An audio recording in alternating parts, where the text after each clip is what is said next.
Okay, E. We are live. Ha! Yep. You ought to know about now.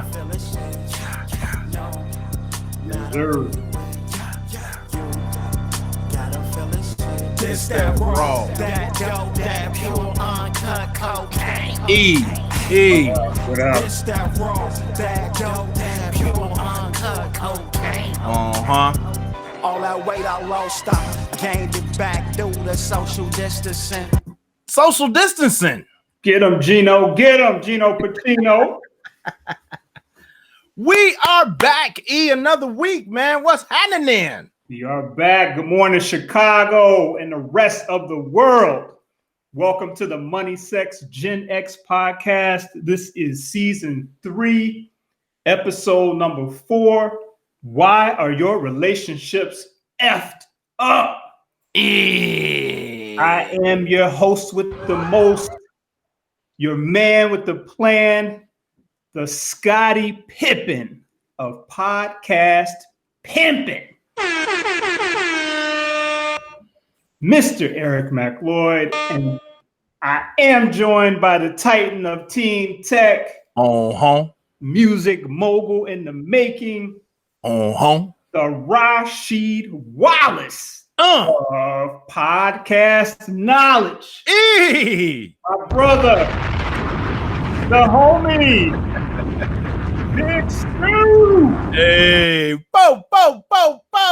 Big Stu, what's going on, man? Oh, man, I'm on fire. I'm excited, man. Yes, I'm sir. Excited to be here, man. Yes, sir. I'm excited myself. I've been waiting to have this conversation like many others for a while. We also have a special guest that's joining us today. Y'all got to get ready for this, brother. His name is Nyatu Marvell. Wait. The brother is dope. He is dope. We know he's dope. That's true. But wait. We so excited. We can't forget our protocol. I know we got a tight show, but look, real quick, E, we gotta remind the people we got merch. We do have merch. Come on. Let's just go to our store. The link is in the bio. That's right. We got merch. We got merch. Hoodies. Yep. We even got a collabo with you want to tell them about the collabo we got, man? Let me tell you something. I went on the website the other day and I looked at the hoodie that was on the screen and I said to myself, I know that's not a C that I see on the bottom of that sleeve. I pulled my car over and I looked over and it said Champion MSG. You pulled over. Pulled the car over. I couldn't believe it. I looked on the screen and it said MSG Champion hoodie. We got the Champion hoodies. We got 2 flavors. We got the black joint and we got the, I guess they call heather gray or the steel gray. No doubt. Got to get over to our website, moneysexgenxpodcast.com. We got the hoodies. We got the mugs with the red piping that are very sexy way to drink coffee in the morning. Like that right there.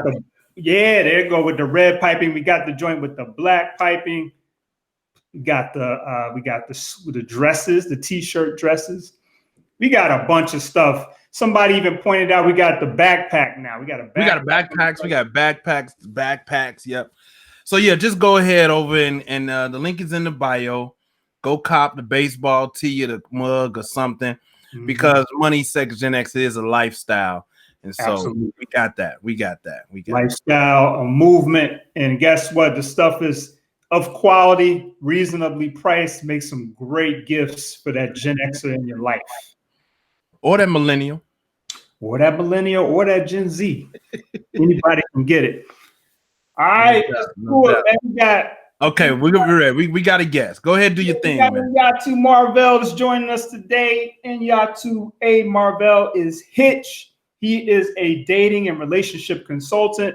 He is a certified premarital and marriage counselor, certified life coach. He does have a book out right now, Why He Married Her and Played Me, which is available for purchase. And I was pleasantly surprised to be introduced to this brother this week. And Nyatu, what is up? What's going on? Happy Sunday, man. Thank you guys for having me on. I definitely respect Scott Stewart and you know, even just being introduced to the concept of yourself this week. I already see, you know, that we in alignment about certain things. So it's a pleasure and an honor to be here on the show. Thank you. So I'm Marvel like Marvel. Marvel is the towers. That's the insurance company. We see too many commercials. Now, I'm the heir to the Marvel throne. You know, Iron Man. Oh. Excuse me. Okay. It's Marvel and Nyatu Marvel. Marvel. I got that makes sense, man. That's the marvelous Marvel, man. I get it. Indeed. Make it clear. Well, we got you here today. You're definitely one thing I was very surprised about. Not surprised, but it was kind of refreshing. I was looking at some of your videos on Facebook, and you said something that jumped out at me. You said, "Hey, you know what? I'm a student of this thing." Absolutely. You know, and I really appreciated that, because I don't like sometimes to hear from people that kind of come off like they know it all, or maybe their knowledge is sort of stagnant. So you had me locked in when you said I'm a student. Absolutely. And that's truly how I feel. You know, it's just something I've been studying, something I've just been interested in, fascinated by, intrigued by the dynamics of it, and just paid attention to it my whole life for free. But then you know, people would seek advice based on stuff I would say or comments I would make. And I really just had a vision. I always wondered, like, how can I get Black people to unite? You know, like, how can we overcome this? Like, we're seeing groups that develop way after us, you know, excel past us as far as being able to secure their rights and force politicians in the country to respect them and do things. And so I came to the realization and the vision that, you know, if we can come together as couples, the right man and the right woman, and be able to, you know, normalize uniting in that way, then the concept of uniting as a culture and as a race and as a group won't be so foreign and so difficult. You know, it makes sense. If people are with their person, there's a level of accountability, and also there's a level of partnership to that person's benefit. So I think people will be in a better position to be the best person that they can be. And so that's what made me decide to go with the Nyatu Marvelous Hitch and really try to take this to the masses. Yeah, I love that. You know, I always say this. I say this to people all the time, but I say this, and I'm glad that you just mentioned this. I don't know how we can move forward as a people if we don't focus more on family. And obviously, if we're having families, we have to have solid relationships in order to be able to even conceptualize a family and keep a family moving forward. And to me, that is like over politics. It's over money. It's over any other thing in my mind that one could conceive of. Big Stu, what are your thoughts on that? Like, why do you feel like we don't have this focus or emphasis on family above other things? Selfishness, man. Everybody out for self. We've gotten into this very centralized, self-focused world where, you know, me first and everybody else can get the scraps. We've kind of lost our focus, man, you know. And then, you know, of course, I will say with the advent of all this social media, we've gotten consumed with what's happening in other people's lives. Yeah. And comparing our lives to other people's lives and thinking their lives is better. And then that's pretty much addictive. And so you lose focus, man. You lose focus on what's important, you know, which is what's happening under your own roof, man. That's what I think about it. Okay. That's powerful, Stu. You hit the nail right on the head. I call this the era of individualism, right? The era of individualism.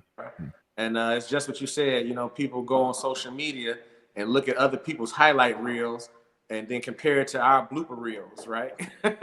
We focus on our mistakes and we focus on our failures, and then we go on social media and we see everybody's quote unquote highlight reel, you know, and it has us all messed up, you know, which is why the title of this tonight is so actually potent. Yeah. Let me ask you a question, Marvell, and maybe you said it. You know, I know I'm known for not sometimes paying attention, right? did Did you say that? What is your relationship / marital status? I'm unavailable. I'm gonna put it that way. Okay, all right. Have you been married? That's the first time I've said that publicly, but I'm gonna say that I'm unavailable. Normally, I would be saying I'm single, but right now, Hitch is unavailable. Nice. It's hitched. Hitch is hitched. Okay. I didn't say that. I said, let me not put no words in your mouth, brother. Hitch is unavailable. Hitch is unavailable. Yeah, I like that. Unavailable. And just to let you know, we do have some feminine energy in the green room right now. Good. We'll bring her on in about 14, 15 minutes or so, about 16 minutes or so. We'll bring this feminine energy into our space. All right. So yeah, let's dig into this a little bit deeper. So every week in Nyatu, we usually do what we call actual factuals. It's like a little segment that we do. Usually we come with statistics. But today, because we have such a multifaceted concept that we were discussing, I went in because I always assumed that I don't really know much, especially when it comes to relationships. So I started digging around for a couple of hours, and I came up with 3 reasons that relationships typically fail. And I want to get your feedback on this. And I boiled it down to these 3 things. Let me know if I'm wrong. Number 1, lack of trust. Number 2, poor communication. Personally, I can't tell you how many times I've had a relationship end with a friend or a woman over a text message, for example. Poor communication. Number 3, non-acceptance. Trying to get people to be what they're not and not accepting them for what they are. Wow. Am I simplifying this too much, or am I somewhere in the ballpark of why relationships are effed up? No, I think you're spot on. You know, number 1 was lack of trust. And so, you know, we have to understand what that means. The only way you can trust somebody is if you actually know them, because trusting somebody is having faith and belief that somebody will be who they've shown you to be consistently over a period of time, not what they said out of their mouth. Right. Think that they would do what you would do right. in a situation. And so, yeah, the reason why the trust is missing is because people haven't even really gotten to know each other. The second thing you said, definitely poor communication. Huge problem. Communication is like breathing to living to a relationship. And so, you know, not only are people not putting effort into the communication, meaning people are expecting the other person to read their mind, but 2, when they do communicate, they've made up their own definitions for words, and they haven't provided you with a dictionary for their terms and their slang. You know, exactly. I've been in discussions going back and forth with people, and I'm like, you know, people get mad at me. I take a screenshot of the definition and post it up so we know we're talking about the same thing. Yes. Because people have had experiences, and they've assigned their experiences to words. And so comprehension, there's a huge gap. I say every day that men are from Mars and women are from Venus. And so we speak in Martian, they speak in Venetian. We need some translation. Like you literally, you know, there's a new app called Clubhouse. And I've been fortunate to moderate some groups about relationships. And you ask women a question and 50 women answered, and not one of them answered the question. It was all deflection. It was all, you know what I'm saying? It was like, deflection. I think women have mastered the art of deflection, brother. Yeah, but I also take some responsibility, you know, for it too. I don't think it's all deliberate. I think that literally we're speaking a different language, that we're speaking from a different place. And so there comes the gap in the communication and the comprehension. And then last, what you said is not acceptance. And so, you know, I do a live every Sunday at 4:44 from my Facebook page. And last week, it was all about disillusionment. And that's what that is. You know, you're not accepting. You put this fantasy in your head and you're trying to make this person, you know, fit into some box that you tried to place onto them. And it just doesn't work. It's not a component for a healthy relationship. So I think you're spot on. Wow, thank you. That makes me feel better, even though I'm still got a lot of work to do with relationships. Now I want to go back to this comment that I made about, and I'm just keeping it at 100. But like I said, and this is real, I have lost at least 15 relationships based on text messages alone. And something you said jumped out at me, the wording. So a lot of these situations, when I think back now, the wording that they use is probably not what they intended. But because we didn't clarify, what do you mean by this word that you just used? And then you just run off on a tangent based on what you saw. Now you've ruined a relationship. That is ridiculous. Stu, have you ever been in that situation? Have you ever lost any relationships over a text message? Not over a text message, but I've gotten into a lot of discussions about interpretations. I think I'm an effective communicator, but I can't tell you how many times I've run into the issue of miscommunication in a relationship. And really, I really want to say it's just like miscommunication in relationships. I ain't even talking about intimate relationships, just with people, period. Right. I mean, if we expand relationships from beyond it, miscommunication is a problem everywhere, as far as I'm concerned. And so I think you got to have this willingness you got to care enough about the relationship that you're in to get past the miscommunication. You got to be open-minded enough to say, okay, it wasn't intentional. You didn't mean it. I understand now. Okay. For me, one of my biggest challenges is wanting to make sure that I'm heard and understood. And it's hard for me. If I don't feel like I'm heard and understood, it's hard for me to hear anything else. That's problematic sometimes. So it is. Yeah. And I mean, what I've learned too is like, you could be mature enough to pick up the phone and call the person, like you said, and just make sure, like, did you mean that way? Or is it just me taking it that way? Tara Nicole says, sometimes I feel so misunderstood. Yeah, no doubt. Angela Hampton said, clarify. I think she's referring back to in Nyatu's point about making sure we're on the same page about the words that we're using. So yeah, miscommunication is a big deal. Another thing that I don't see talked a lot about, fellas, is we want to have relationships with other people, but what about the relationship that we have with ourselves? How does that factor into the relationship that you have with other people? What do you mean? Explain. Like, I don't know what that means. I know what it means. What does it mean? What does it mean, Marvel? Well, you can't love anyone else if you don't love yourself. You can't appreciate anyone else if you don't appreciate yourself. That's right. If you're unhealthy, your mind state is healthy, then, how can you develop some type of healthy connection with someone else? So it definitely starts with self. And, unfortunately, growing up Black in America, 99.999% of the time you're walking around with some type of PTSD and certainly lots of traumas, by the time you're a teenager. And so these childhood traumas come back to haunt us as adults. I think people tell themselves that time heals, that if just 10 years went by since this thing occurred, that I'm okay now. And we bury things and we don't understand what the healing process takes and involves. And so, we attract all of these situations and we don't understand why.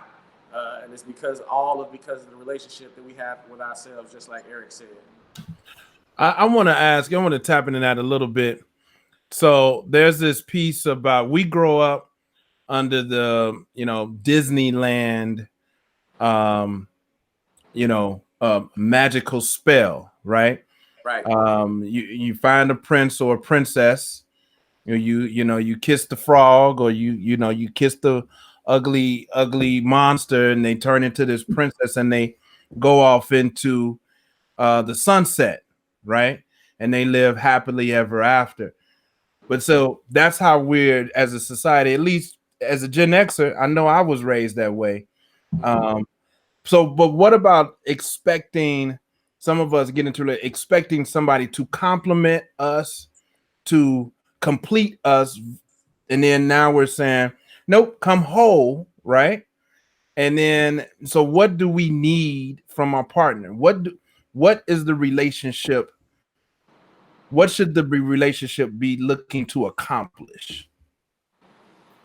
That's really a relationship by relationship thing. There is no one size fits all. That people come together for different reasons. Some people come together because they want to make a family.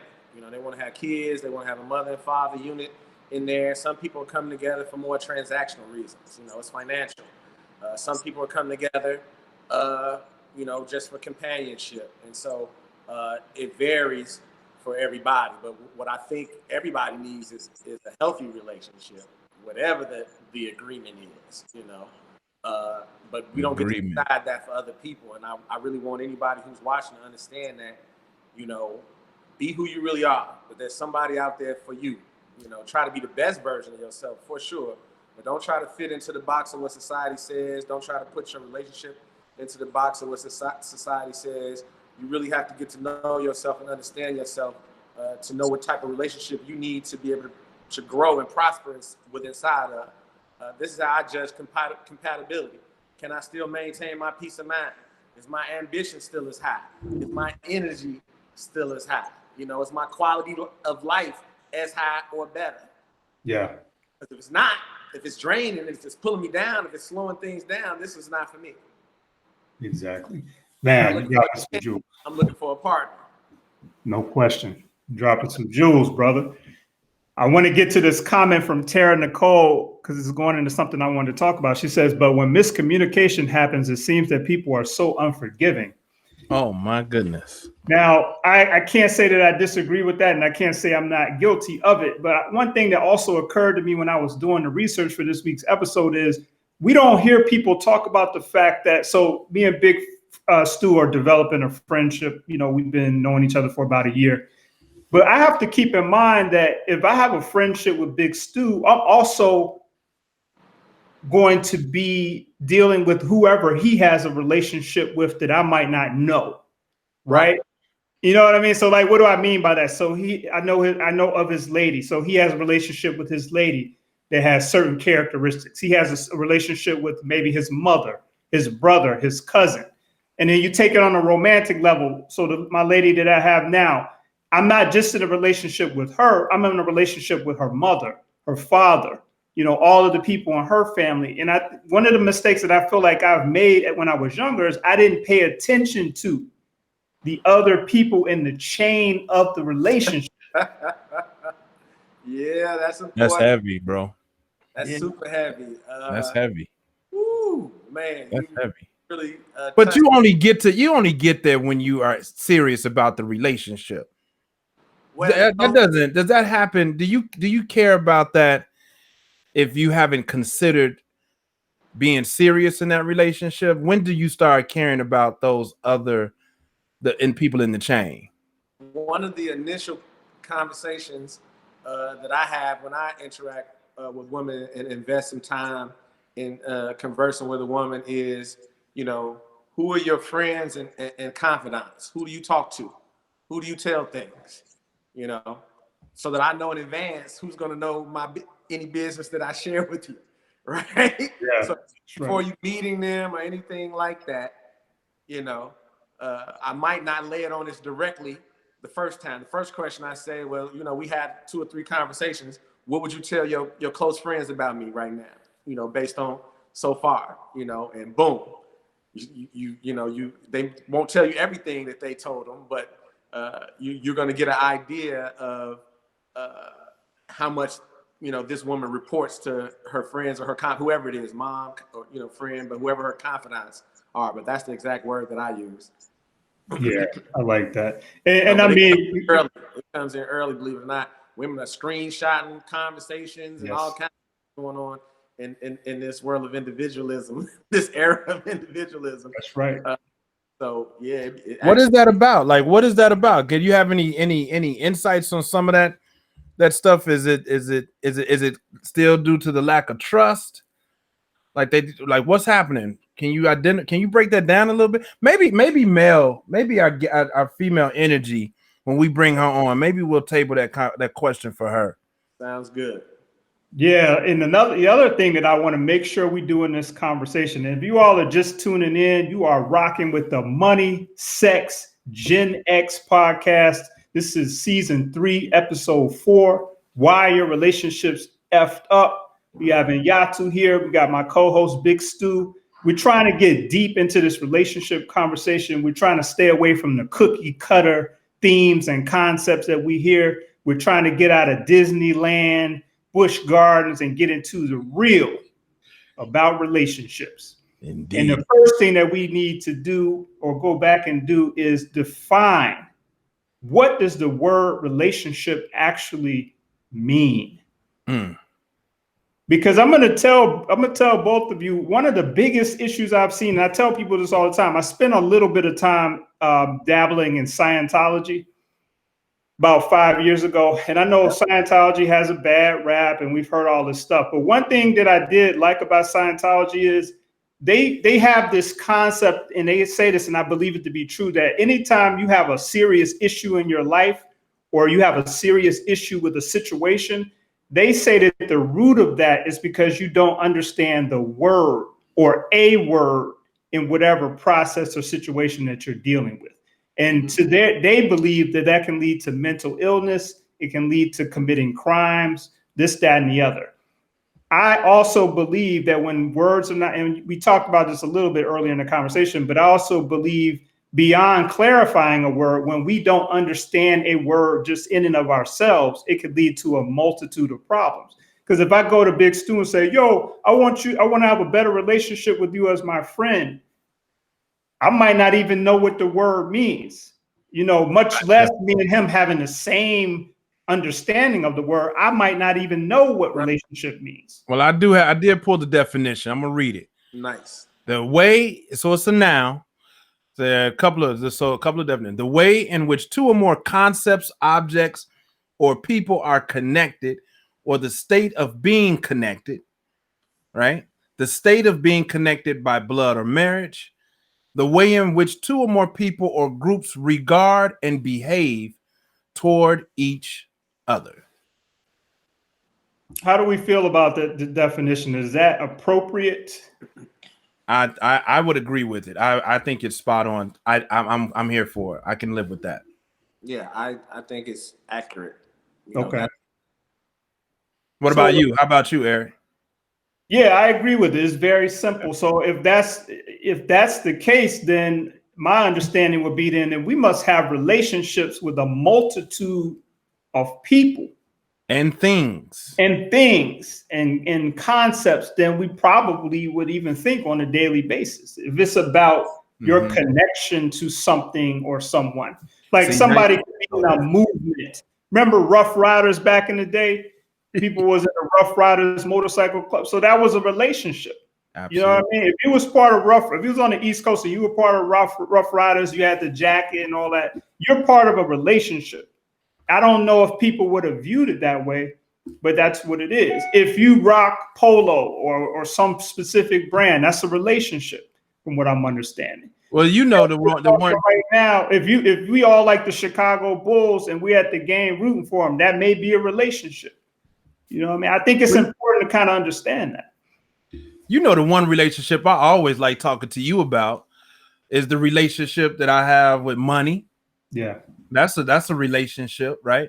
The relationship we have with materialistic things. And I would even bet that whatever our relationship is in our intimate relationships, or whatever our engagement is in our intimate relationships, is probably similar in all of our relationships.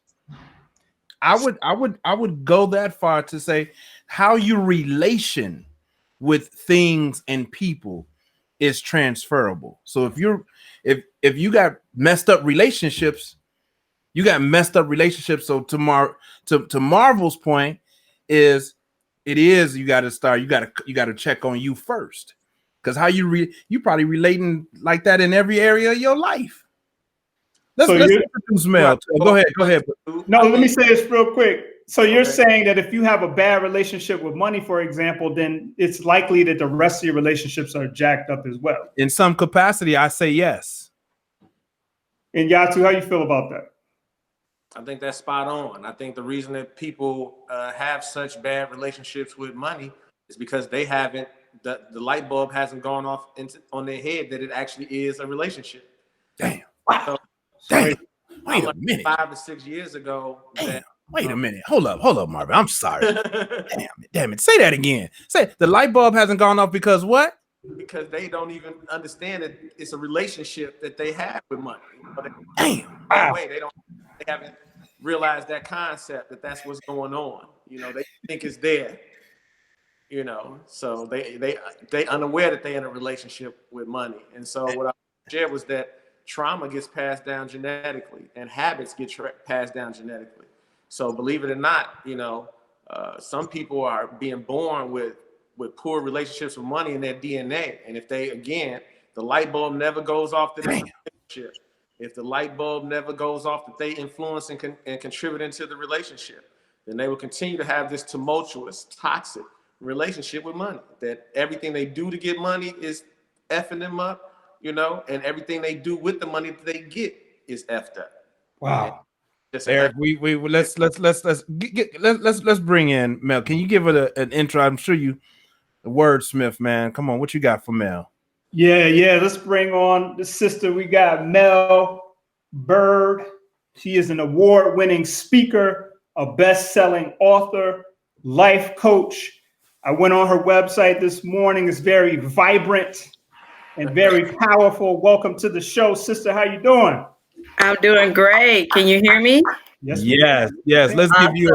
Let's give you a proper intro as well, Mel. Boom. There you go. Thank you. So thank you for joining us this afternoon. So we are trying to do some justice to this conversation about why are your relationships effed up. I have to be honest here. I actually just learned something a second ago. These two brothers enlightened me on the fact that if you have a bad relationship in one area of your life, and this should be common sense, but I never put this together, that you probably have bad relationships in other areas of your life. How do you feel about that? I do agree. I think I saw Angela write that how you do one thing is how you do everything. So it may not always be across the board, because I am one who has a effed up relationship with money.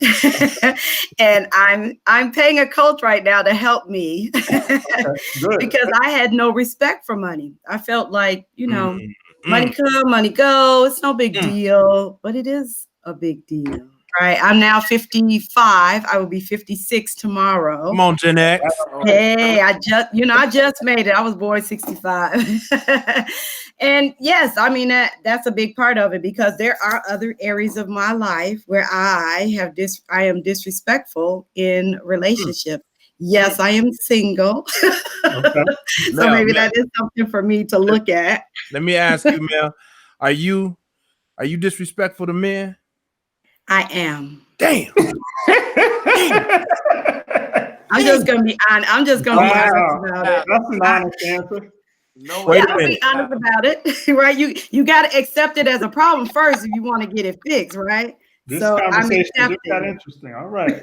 Told you it just got interesting. It's gonna heat up today. So you know we got to ask you about that, Mel. What do you mean by you are disrespectful to men? Well, the same thing, like I say with money, like money come, money go. I think men are the same way. And so I think that I don't believe in scarcity. So I feel like there are abundance of men. If you go on Tinder, like people meet, because I internet date, Facebook love or whatever it's called. There's an abundance of men out there who are single and want to get hooked up. And so I'm like, oh, well, I meet this one. That didn't work out. All right, next guy. That didn't work out. All right, next guy. And instead of actually being intentional, and I think I'm being intentional, but it ain't working. So being intentional and being respectful and saying, you know, let me really give this the attention that it deserves and really focus on what I really want, as opposed to, oh, he liked me. Let me like him back, right? Instead of doing a little research before I decide to delve a little further. So I want to ask you a question, Scott. Feel free to go ahead and I'll jump back in if you want to. Because then I just want to know, like, do you complain about, like, are you concerned about being single? Are you interested in being in a relationship? I am interested in being in a relationship, and I'm like so many other women. My actions don't line up with my words. So Marvel just talked about that. Marvel just talked about that early. Yeah. Yeah. So I say I want to be in a relationship, but then I like if you called me the first of every month, I could tell you about the new guy that I met. And what happened to the guy the month before, I'd be like, what did I say his name was?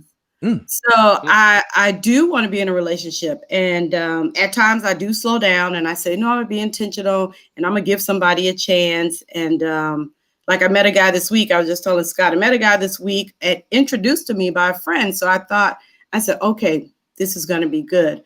Problem was he is shorter than me. I'm 5'8", and I had this thing where I wanted to date tall men. But I said, well, you know what? Maybe I got it because he's one of those that looks awesome on paper. 2 degrees, great job, mentors, own his home, drive a luxury car. And I said, well, you know what? Let me let go of that. He's the same height as me. I'm going to give him a little play. So we talk on the phone. A couple of days pass, he ghosts me. And so I said, oh, where is he? So I called my friend. I said, where's your boy? I haven't, he's like, let me research. I'll get back to you. And then I said, well, let me go on his Facebook page and see, maybe he's posted, because then I started to get concerned because we were talking 2-3 times a day. And when I go on his Facebook page, I see that he posted, I'm in a relationship with. Actually started a relationship with another young woman. So when stuff like that happens to me and I'm like, unfortunately, the next guy is going to pay the price for, that little, I got the wind knocked out of me because here I am like, I'm going to accept him. Let's see how this goes. And then the wind got knocked out of my sails. And the next guy then is going to have a little bit of a harder time getting to know me. So I got to ask you this question, and I hope, please don't take this as any sort of disrespect. I've been wanting to talk about this for years. Okay, well, come on. Right? So I'm 6'4", right? So I frequently meet women who tell me I like tall men.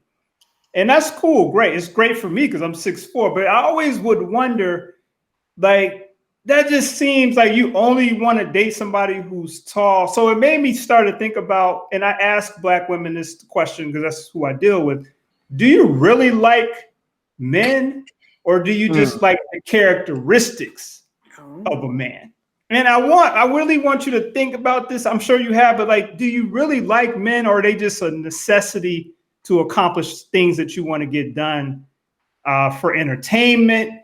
To make yourself look good to other people? Because I'm going to tell you something. I've met a lot of women. I do not believe they actually like men. I don't believe that. Why do you say that, Aaron? Because of like how they treat them, or the goals seem unreachable. The bar continues to be raised, and they're seemingly never satisfied. What is it that you're seeing that gives that to you? It's just a vibe that I get. It's energy that I feel from some women. I feel like they're already sort of agitated, or it's like a competition. And then other women I've met, I just got this feeling like they really, really enjoy men, whether things are going well or not well. They still have this sort of like for men, where others, I just feel like I've had women tell me, like, I'm only dealing with this dude because he can come over and do that special thing that I like. And then I want him out the door right after that. You know what I mean? And I mean, I'm sure I might have been that person, but it's like, that's just kind of, I just wonder about that. It's like, it had to be somebody else out there, if you liked men, that could have came over and did that special thing for you or to you, and still stay there and maybe watch TV with you, walk in the park and all that. But some of these women are like, nah, the person got to go after he's done. Damn. So what do you feel about that, Mel? Like, is that a thing, or just the women that I met? No, it's a thing. I do have a friend that does that. Wow. Okay.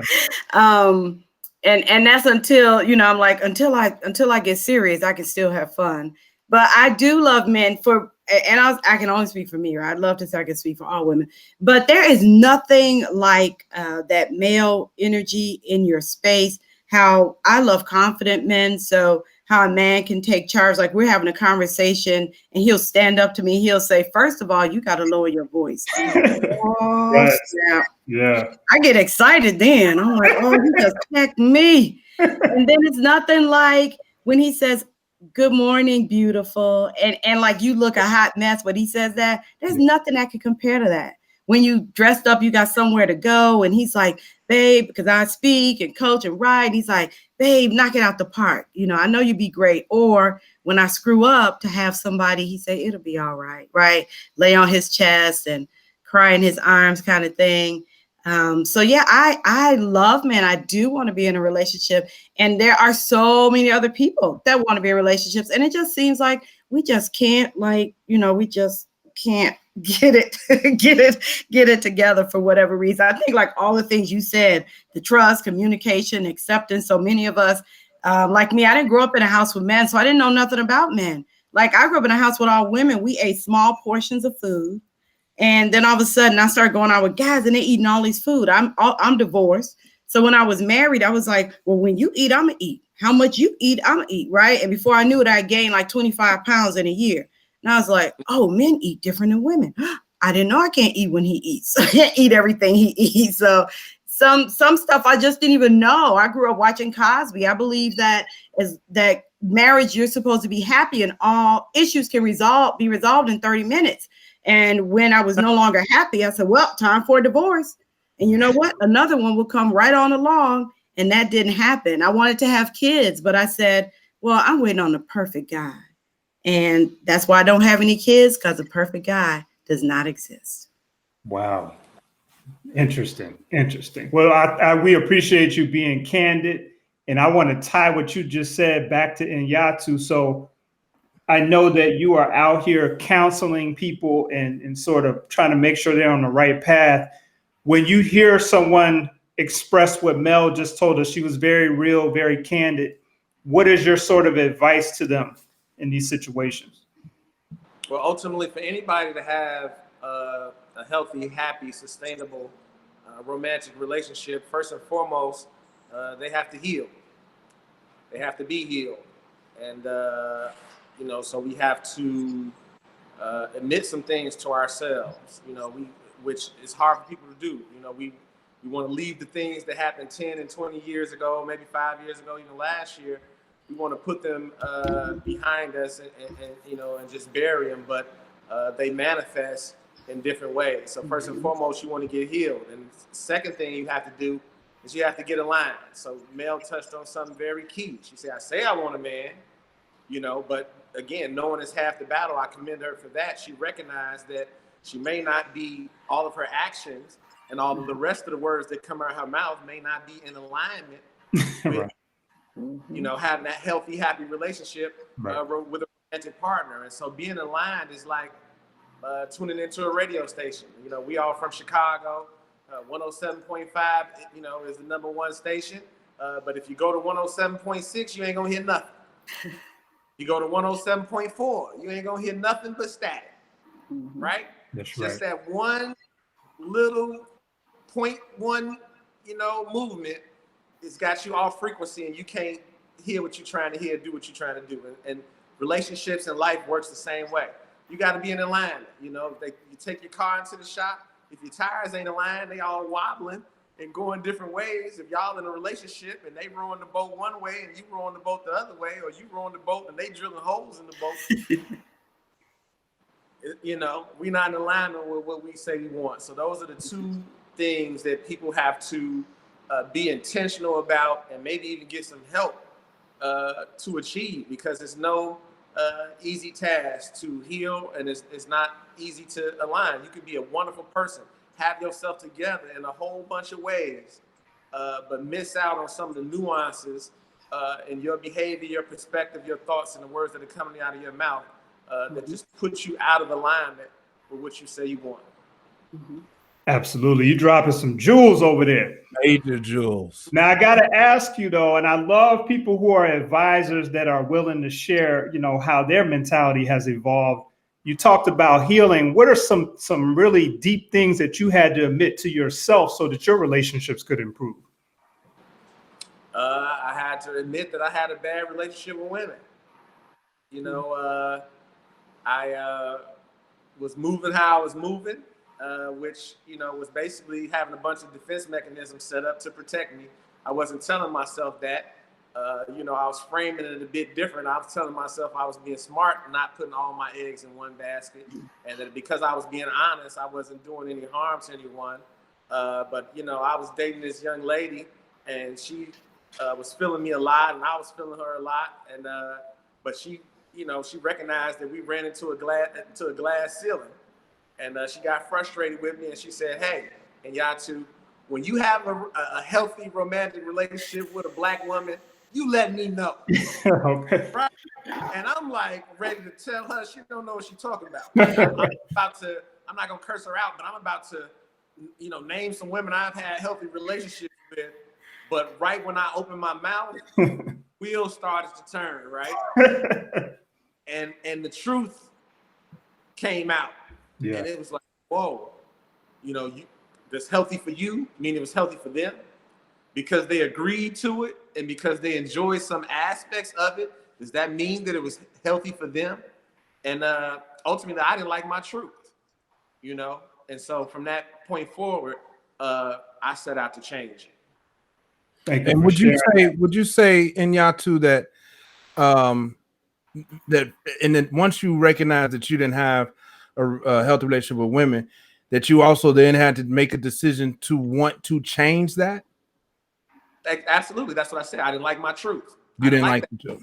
You know what I'm saying? So I set out to change it. So I've been to counseling multiple times, and I'm in the process of getting back in right now. I don't think you should wait till you think something is wrong with you to be in counseling. I think it's a healthy thing for maintenance, that we confess and confide in and seek guidance and advice from friends and family members who oftentimes just are not equipped to give us that type of advice or direction. Number one, because all their relationships aren't healthy. They're not professional. Number two, when you speak to friends and family, it's difficult for them not to internalize some of what you're saying. So while they're listening to you, they're actually saying in their head, well, how does this affect us? I wonder, does she think that about me? You know, there are all these other factors. They know you before. They know things about your history and your life. And so they pour all this onto every word that comes out of your mouth. This all happens in a millisecond. They're not thinking it consciously, but unconsciously, they remember the time you bopped so-and-so in the head with a bottle. They remember the time you went to jail. They remember the time when you keyed somebody's car. They remember the time you got knocked out, or you got fired from your job on your off day like Craig on Friday. And in that millisecond, every time you open your mouth, they putting all that on there. Whereas when you go and speak to a therapist, you go speak to a counselor, it's totally unbiased. They don't know none of your people to tell nobody, throw it back in your face. Y'all don't have that type of relationship where it's going to be a falling out and they're going to throw it back in your face or any of those type things. So it's actually why, you know, Black people are very uncomfortable with it. Probably the biggest reason is probably paying for it, but a lot of Black people have insurance too, but they're uncomfortable with it, you know, and it should be the most comfortable space. It's because they don't know the person that's uncomfortable with it, but that is what makes it safe. That they can't get any gains from telling anybody. There's nobody who wants to listen. Nobody cares about Mel, who they don't know, problem with her boyfriend. No one cares about Nyatu's, you know what I'm saying, problem with whoever, you know. So powerful tool in the healing process. Just hearing yourself say certain stuff out loud is a healing process. No doubt. If you're just tuning in, you're rocking with the Money Sex Gen X podcast. We are having a lively discussion here. This is season 3, episode number 4. We're talking about why are your relationships effed up? We got a beautiful panel here. Everybody's being transparent, keeping it real. I want to go over here to my brother, Big Stu. You're a little quiet over there. I want to know what nasty, deep down revelations did you have to come to about your relationships? Why would you ask me something like that, brother? That transparency, brother. What can you tell us? Wow. Stu's moment of disclosure. Segment. Man, I had to, and I am in process, so I haven't accomplished. I ain't done. I'm a piece of work, brother. We are. And so the resentment I had toward my mother was playing out in my relationships with women. Okay, that's deep. That's Stu's moment of disclosure. And my mom knows this. My mom tunes into the show. Okay. You know, we are continue work in process. I love my mama to death. I love my mama to life. Let me change that, obviously, but there were some challenges in my teen developing years that made me look at women sideways, and I carried some of that. And so, like how you put it in Nyatu, those defense mechanisms were birthed. And I'm thinking one way when really it was part of a childhood trauma, you know? So that's my ugly truth. Because I also wanted to go back and ask as coach on some of the relationships that what I rarely hear women talk about is their relationship, the connection between the relationship they have with their father and how it plays out in relationships with men. Because I honestly see a lot of women who don't really seem to have strong, healthy relationships with their dads. Is there a connection there, or am I just making something up? Is it just me? No, they're you know, the science tells us that for every action there's an equal and opposite reaction. You know, and so when something's missing, you better know, you know what I'm saying, that something's going to be missing. And so there are when any child has a parent that's missing, there is the feeling of abandonment. There's a feeling of rejection. There's trouble trusting. There's trouble relying on people. You know, ultra independence is a trauma response. And so we try to be like, we don't need nobody. Again, we talked about this earlier, the era of individualism, right? So we've been let down. So we are afraid to ever depend on anybody ever again. And so we desperately want to have somebody that we can depend on.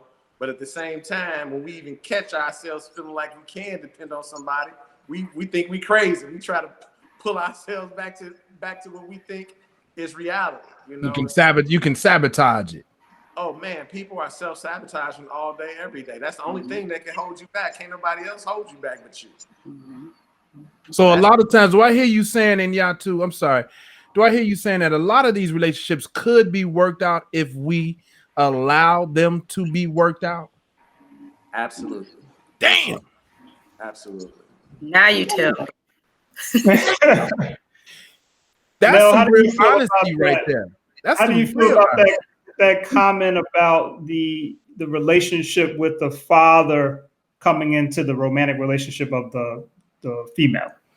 Yeah, that's true, and that is huge because that's your first, relationship for a little girl with her dad, your first male relationship. And so sometimes I am angry about my dad because he was in my life, but he did not talk. Him and my mother, they divorced when I was really young. But dad didn't talk about anything about how I should allow a man to treat me or ask a man to treat me or anything like that. We didn't have any of those conversations. So I love movies now that like daughter and daddy have great relationships kind of stuff. I love that kind of stuff because my dad was cool and he joke and laugh. My dad was a hustler. He ran numbers for a living. Okay. So the relationship was up and down. So when he had money, you could find him all day long. When he didn't have no money, he disappeared.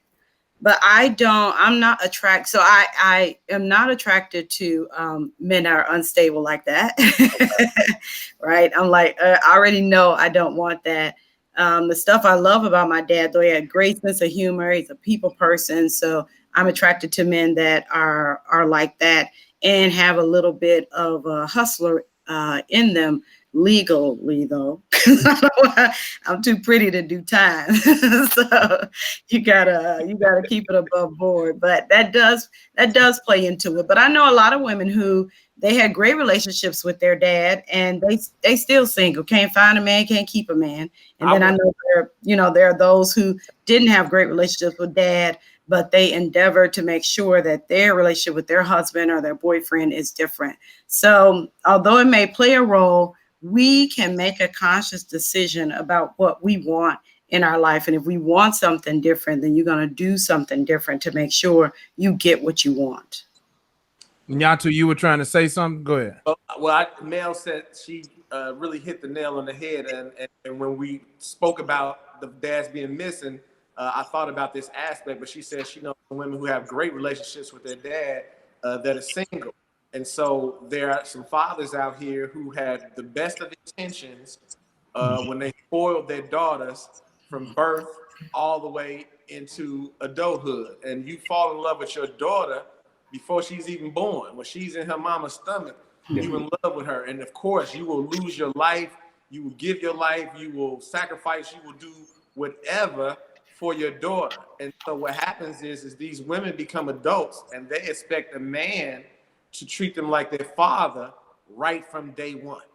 Right? So yes, a man, your husband will, a man that grows into your husband will get to that space, but no man is going to do for you and feel for you like your father does on the day that he meets you. That's just not going to happen. And so they have this unrealistic expectation. And so, there's this concept out here that a lot of people are in non-sexual relationships with their parents or their children. Non-sexual romantic relationships. This is who they're going out on dates with. This is who they partner in life with. They business partners when they're going to buy a house or a car or this or that. They with their daddy or they with their son, and this is who they are clinging to for companionship and partnership in life. And so it seems like it's a healthy situation and dynamic, but it ends up being just the opposite. I can relate to that. I remember I was in a very bad relationship with a young lady, and we were trying to, how you go to the therapist too late. So it was really too late, but we were trying to get some perspective. And the therapist looked at her one day and told her something that I never forgot. She looked at her and said, "You cannot be in a relationship, a romantic relationship with your father." I was like, what? She was like, yeah, you all have a father-daughter relationship that you think is romantic, but you can't do it. It will not work.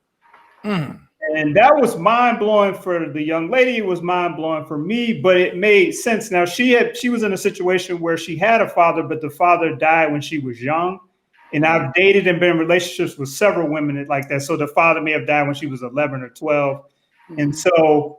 And I mean, part of this is me not knowing how to be in a healthy relationship. But yeah, I was kind of acting like I was her parent and she was receiving me as her father. And so once we understood that, we understood why the relationship really would not be able to work romantically.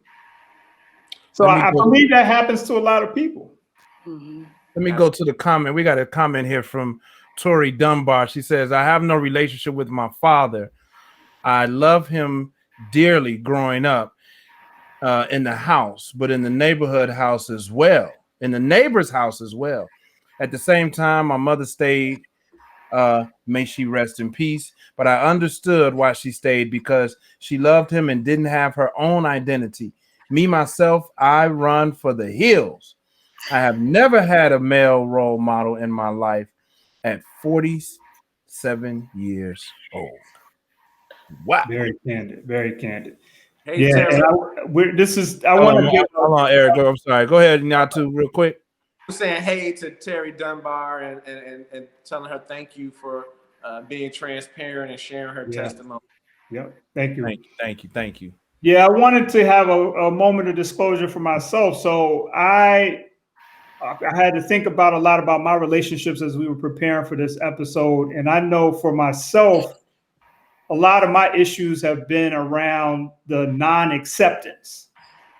And so I think it's good for me now when I enter a relationship with a woman, or even if it's a friend, just a friend, trying to really get a grasp on who this person is up front. And then really asking myself, Mel, can I accept this person for who they are? Or am I going to try to change them into something that they're not? And the reason why I bring this up as we kind of round home based on this conversation, I think it's important for us to understand where our weak spots are as it relates to relationships. That's my weak spot. Scott Big Stu has his weak spot and Nyatu has his, and try to build out from there. You might need to go get a coach. Like one of you, I noticed that both of you are life coaches. You might need to go to get a licensed therapist. You might need to go to your pastor. But whoever it is, you know, just understanding, like, once you're clear on your weak spots, it's okay to go get some help to try to be better in relationships. There's nothing wrong with that. Yeah.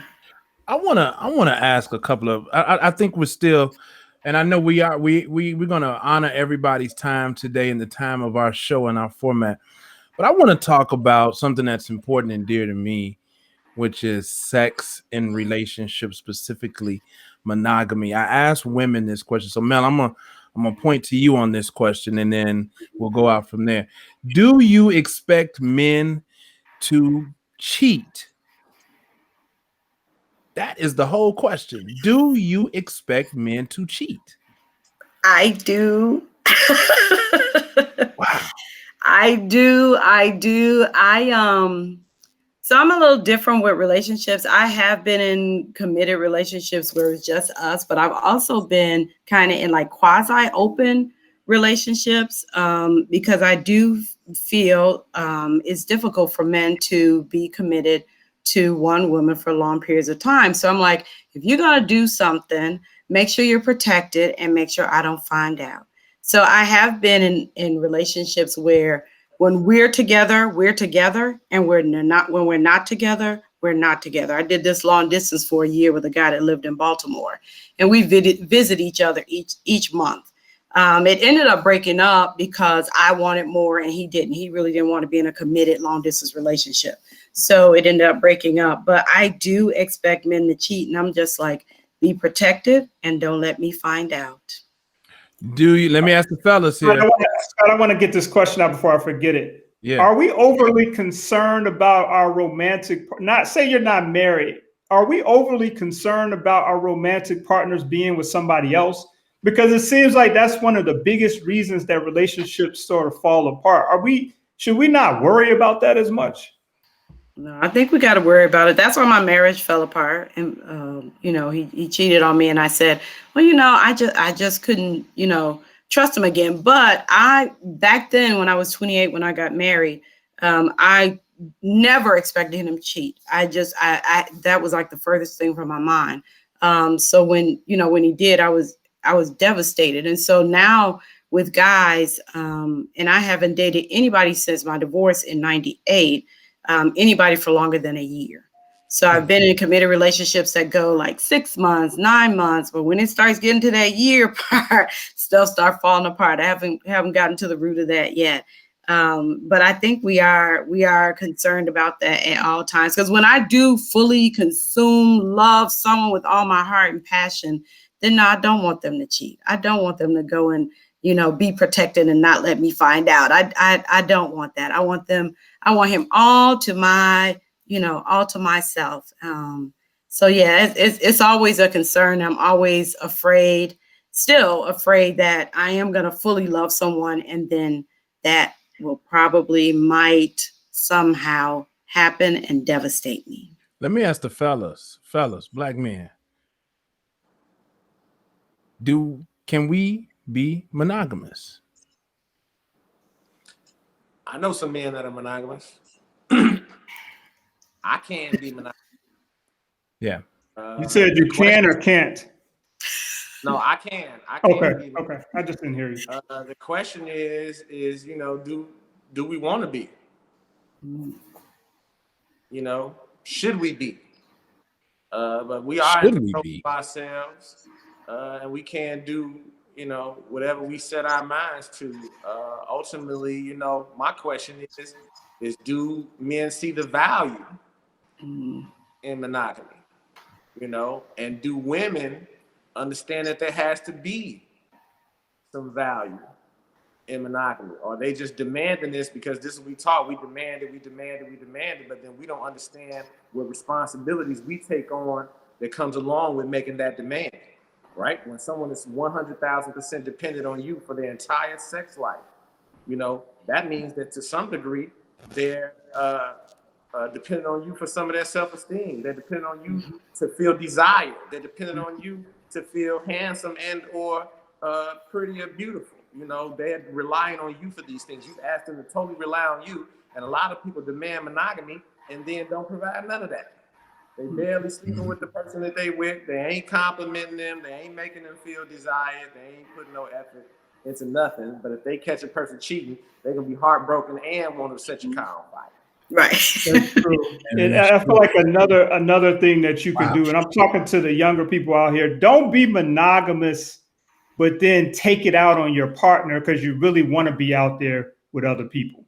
You know what I mean? I think I've been guilty of that. It's like I never had a problem not cheating, but I would be frustrated with that situation where I really kind of probably wanted to be out there, but then you're not doing nothing, but your relationship still falls apart because you're frustrated with your partner and you really probably do want to be out there doing something. Yeah, because I think sometimes women, and I'm talking to the guys. I know you are the female, you are the feminine energy in the room. So I think sometimes in relationships, women know how to put it on you, on the brothers. And sometimes we know that leads. Sex happens a lot of times very early in a relationship, and it's the best of the best. You know how it is in the beginning, and then it's like, okay, we're gonna be together now. I expect you not to do this thing, and then once you in. And then things get loose. It's like, and to do that no more. And then it's like, but guys, we kind of still be on that. Like, whoa. Wait. What's happening here? Can you speak to that a little bit, Mel? Well, the women try to lasso us in with the 2-piece petty or whatever it may be. with the ooh-wee. Because sweet tea. Yeah, because we think that's like ultra important to men is sex, right? It's grounded in our head that men want sex, and so when I was married, I did the kind of use sex as a weapon, withhold. If I was pissed, I slept in full pajamas, I slept on the edge of the bed, like don't touch me kind of thing. If the bills I laid, don't touch me, that was his punishment. Like, if you ain't did the stuff I wanted you to do, then you ain't had none, right? And I would, I would use that because I felt like, and I still feel like sex is a very important part of a relationship. So yeah, in the beginning part, like we're gonna whip it on you and show you, see, I can do this, I can flip up, I can flip down, and I could do this, I come from the back to side and all around, baby. And then eventually that's like tiring like to do that every time, right? That ain't gonna happen every time. Gotta keep it up. Yeah, you can't keep it up. I remember just saying one time to this guy, is this gonna be over quick? Right. Ooh. That wasn't the right thing to say. But yeah, we can't, you got to be careful how you start because it is tiring to keep up all that stuff. But yeah, we do that to pull you in. And then our hope is that, it'll settle down and we not have to flip up, down, all around every time. And then we get caught up, right? Because y'all get bored. Then we get bored. And before you know it, ain't nobody putting no energy in. You just like, okay. All right, good night. And then you're like, how do we get here? The creativity is gone, the passion is gone, and then here you are looking for Mr. Marvel to counsel you. Eric, I know you are really good about this show and you have a format, right? I feel like we're about to. I know I'm looking at the time. Because I got another question that I want to ask of the room. Eric, do you mind? May I ask this other question? Please do, and then we'll let our guests transition. But yes, yeah. There's a rumor among some men that all women, when they're in relationships, there's a rumor that all women got somebody on standby. Can you validate or what's the opposite of validate? Invalidate this rumor. Do women, you're not going to answer this. You got too many women friends that's looking at, you're not going to give us the truth, Mel. You're not going to give us the truth. I'm going to tell you the truth. Do women have somebody on standby? All right. So here's the thing. When I was younger, I did. My 40s, I did. But now in my 50s, I do not. So I can go for months and months and months and just hang out with Bob, my battery operated boyfriend. Okay, come through. Yeah, because I don't have anybody on standby. And the other thing is, when we start getting to the 50s, I'm talking more about this. I told Stu I want to talk about this too. On our work, we're gonna do a relationship chat on Friday, February 12th, because right around Valentine's Day, you're painfully reminded about your singleness. And so I want to be able to give some people some hope and have a conversation about it. But in the 50s, I mean, a lot of guys that have erectile dysfunction. So, where I used to be able to have guys on the side and all that stuff, 50-year-olds. So I'm dating guys younger. Praise God, I don't look my age. So I date younger guys. But having guys on the side, it starts to get in the way, because if you do meet someone that you really like, then you don't want to have to be turning your phone face down. You don't want to have to turn your ringer off, every night. It's a lot to it, because I did it for years, and I could do a whole chat on that too. But it's a lot to keep up with. Then you got to remember all these details, right? You have to remember what I said to who and when, and did I flip it for him last time, and did I turn it for him last time, and what is it that he really likes? So it's too much. Right, I'm in my 50s now. It's too much. My memory ain't that good, and I ain't gonna be writing that shit down. It's too much to remember. But yeah, women.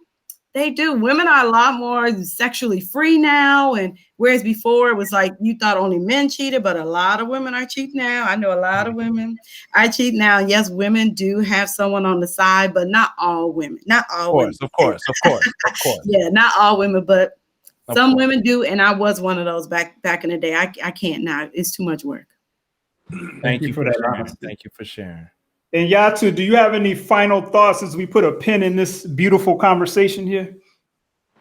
Yeah, I have a 3-pronged test for success in relationships that I love to share with people. And so my parting words are: the right relationship will enhance you, advance you, and romance you. That's when you know you got the right situation going on. It's making you a better person. It's pushing you further along in life, and you're experiencing the joy of romance and companionship. I like that. Enhance, advance. Mel, we got a lot of young people that love the show, a lot of millennials and Generation Z. Can you drop a few jewels as we go out on the relationship subject? So what you want to know, definitely, I think it was stated already, you want to learn about yourself, because that does take some time to learn some stuff about yourself, but experience a lot of different things, learn about yourself, learn what you like, learn what you don't like, develop your belief and value system and stick to it. Make sure your actions and your words line up, and realize that relationships, when you get in one and it's good and it can work out, that relationships can be difficult, but it's not impossible. And it may not always be easy, but when you get that good one, hang on, because it will be worth it. Love it. Nice. Hey, listen, we're about to wrap up our show real quick and give you guys each 60 seconds to tell the folks where they can find you, what you got going on. You have 60 seconds. We'll start with you, Mel, and then we're going to let you go. And then in Nyatu, we're going to end with you. So Mel, 60 seconds. What you got going on? Where can the people find you? Hey, everybody. You can find me at Mel Byrd Rocks, MELBYRDROCKS.com. Email mel@melbirdrocks.com. As I stated, coming up, we're going to have a relationship workshop. I'm going to post it on my Facebook page. That's my Facebook name, Mel Mimi Byrd. Friend me. And on Friday, February 12th at 7 p.m., we're going to be talking about relationships. Catch me, melbirdrocks.com. Awesome. That is awesome. Thank you, Mel. And Nyatu, what you got going on? All right. So if you just tuning in or you've been tuning in, Nyatu Marvelous Hitch, you can find me on Facebook as in Nyatu Marvel. You can find me on Clubhouse as in Nyatu Marvel. You can find me on Instagram as in Nyatu Marvelous Hitch. I am the co-author of an Amazon best-selling book. It's called Why He Married Her and Played Me. 9 Secrets to What He's Thinking. A Black-owned publishing house approached me about writing a chapter in this book. I was assigned a chapter about sexual compatibility. You can go to www.thehitchagency.com and purchase the book. I will autograph it for you. I will personalize it for you and ship it out within 24 hours. And today on my Facebook page at 4:44 Central Standard Time, I will be going live with a Q&A as Hitch to answer your questions and basically hand out miniature free sessions to help people have healthy, happy, sustainable relationships and enhance dating. Thanks for having me on the show, fellas. Salute. You're very welcome. Salute to you. Salute, brother. Thank you, brother. Wow, that was a great conversation. I learned things. Oh, man. Learned some things today. You know, that's one of those subjects I feel like you can never learn everything. You could always pick up something from people about relationships. It can, I mean, it's obviously one of the hottest topics. Yeah, it's great, man. It was great. It was a great relationship. I learned a lot. Yeah. I'm glad we decided to bring the feminine energy in. Yeah, that was a good look. Learn some things. Yeah. Betty says, thank you for chiming in, Betty.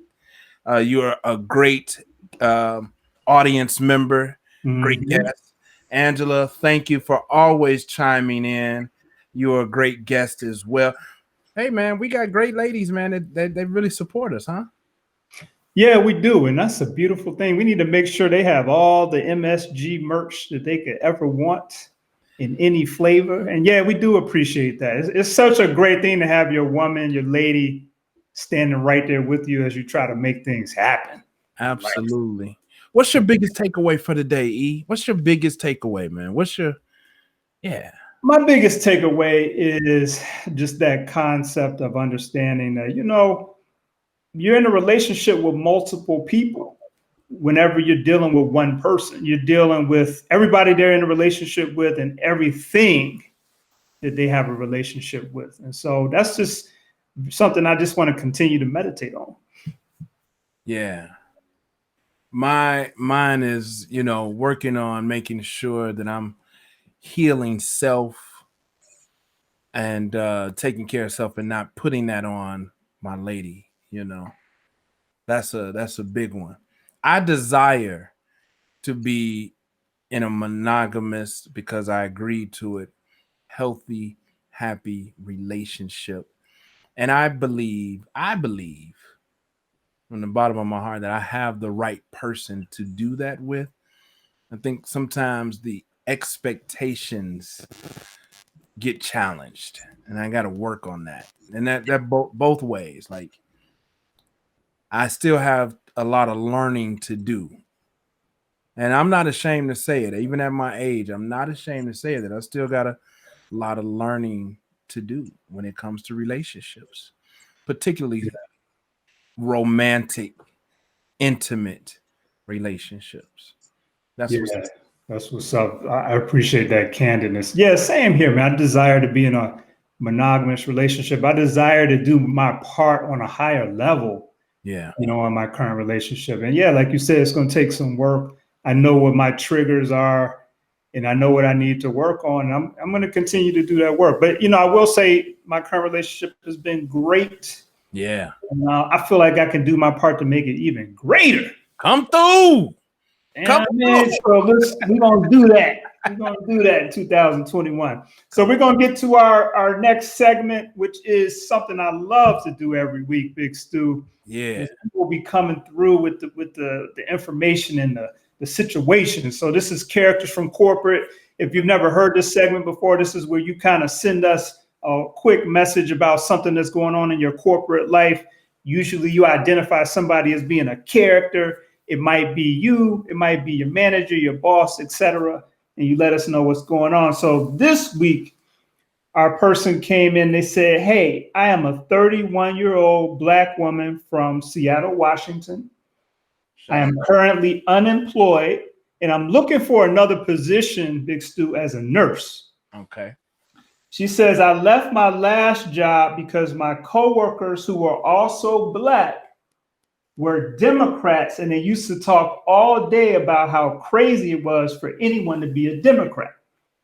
I shared once that I actually like some of the Republican ways of thinking, and they brought that up every day after that until I decided I couldn't take it anymore and I left. They weren't malicious about it, but it coming up every day was too much for me. Yeah. Am I tripping, or were they characters from corporate? I'm riding with you, sister. They were some characters from corporate. They was corporate bullies. It's terrible of them, man. It's immature. Why you gonna keep bringing that up every day? It's being silly. Kids, man. They the characters, sis, not you. Now, they told me when I was younger, I don't know if this was good advice or not, never to discuss politics or race at work. And mine was politics, race, religion, or money. That's a big one. Yeah, I was told that too. Politics, religion or money as well. PRR, politics, race, religion. Yeah. So I didn't follow the advice. I've talked about all of those things in corporate at some point. I paid heavily each time. It's so interesting because even like right now, and so I don't work for a corporation. I'm building one. But as I think about the relationships that I enter with other people that I meet, how much transparency should I be sharing, right? Because I'm thinking that I want the relationship to be smooth. So I come through full disclosure, all cards face up on the table, and I know that sometimes that unfortunately can still be a little off-putting to others who may not be in alignment with some of my views, whether it's politics, race, religion, or whatever it may be. So I should probably be a little more careful with that. But yeah. People are judgmental, man. Yeah, I mean, and as myself also being a business owner, I just have learned that it's just not worth losing a client over trying to explain to them what my personal belief systems are. It's like, we're here to do this specific thing, and whether I'm a Democrat, Republican, or whatever, that really doesn't, unless the business is about that, I've learned that it's just not a good place to do it. I mean, I've had beautiful relationships with some people, and we never talked about any of that. Yeah. So that would be my 2 cents for the sister out in Seattle, Washington. Maybe you were being some would say maybe you're being a little sensitive, but hey, I don't know how malicious, I don't know how it came off as they were talking about every day, but I could agree it was irritating to do it every day, and that they definitely were tripping a little bit, if not a lot. Hey, real quick, man, let me point out something. And I know what I'm looking at the time. I think we're going to make perfect time. Okay. Your ensemble today, brother, from the hat to the tie. Your tie is like perfectly tied. Thank you, sir. The collar span on the neck of the shirt. The jacket fits and hugs the shirt, bro. You on point today, man. You on point today, bro. Thank you. I appreciate that. But you got a little some je ne sais quoi today, bro. You own something today, bro. I see you. Thank you. I appreciate that, man. Man. My father taught me how to tie these ties up when I was a young lad. So I try to do him right by keeping that going. But no, I appreciate that, man. And I was gonna say this, and I'm not just saying this because you gave me the compliment. That jean jacket is mean. Come through, man. I like that. I noticed it when we were doing the pregame. I'm like, yeah, because it reminds me of the denim we used to rock back in the day. When we were 18, 19. The fresh denim pops. I like that, man. So thank you, man. Somebody real close to me gives me the flux over this jean jacket, bro. But I love it. I like it. I rock it. I appreciate you picking up on it, man. Little something, man. Little something. You're doing your thing. So, hey, man, we are looking good on time. Do you have any closing comments for this show today? Let's try to put a pin in this thing real quick. Why are your relationships so fucked up? Yeah. because we're not being honest with ourselves, because we expecting too much. Some of us ain't healed. You know, our words and actions ain't lining up. We got to check ourselves. We got to be open to it. Stay open-minded, right? I think that some of us are in relationships. They not really fucked up. I think some of how we thinking about it is fucked up. No, they ain't fucked up. Stop tripping. And stop looking at other people's lives and then thinking that it ain't showing up in how you compare your life. Stop that. It's true. You looking, I mean, it's a pervasive, in my opinion. It seeps in the subconscious. So you got to be careful with that. What about you? Man, you just said a lot. And I love everything that you just said. And you know what? The fact that people are listening and they're kind of trying to get some insight, that's beautiful. So for me, I'm just going to say, why are your relationships effed up? What we got to do and what I continue to do is because you're effed up. Damn. And I don't mean that in a derogatory way. When I say that, I mean, we got some work to do. Let's do it. Let's do it. Let's do the work. Let's go get some help if we need some help. There's nothing wrong with that. A lot of us weren't raised to understand what a relationship was or is. I wasn't. And so we got to continue to put together what is a relationship and how do I address the ones that I have moving forward. It's okay. It's cool. So I'm going to keep doing that work. And that's my 2 cents, my final 2 cents on that. Hey, listen, I am going to bring in, we have our musicspool.com artist listen. Oh, yeah. Who we got this week? We have a guy by the name of Kevin Lamont. Kevin Lamont. Okay. Kevin Lamont is the R&B singer. He got this stepper song that I want to play. It's called, and it's perfect for our show today. It's called I Will Love You, and it is by Kevin Lamont. Let's get into it right now. Musicspool.com. Kevin Lamont.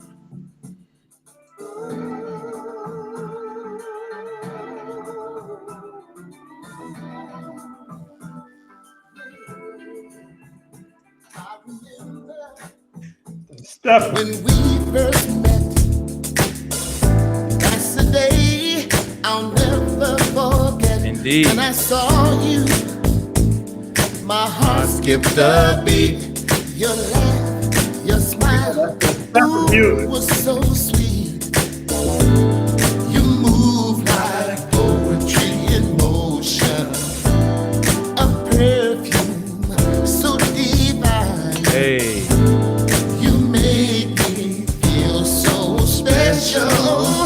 And I'm so thankful to know that you are. Hey, Angela. Right there. Hey. For all my days, right. Hey. In so many ways, I will love you. For all my days, you make me happy. Hey. In so many ways. They can hit the rest of that on pool, man. They got to go to pool to get the rest of that. Man. Yeah, man. I know how to do a little something. I got 2 uncles, Earl and Carl, that are some great steppers. So, yeah, that was a beautiful song. I'm going to have to hear that whole song. Yeah, musicspool.com. That's Kevin Lamont, man. So that's our Musicspool artist listen of the week. All right, another banger. So we hope that you will join us next week. We're closing out episode 4, episode 5. We're going to get into another topic. Do we even remember what 5 is? Is next week? Is that our episode where we're talking about living in the suburbs? No, I think that was a little later on. Our next week's topic is, and I'm going to pull it right here. Our next week's topic is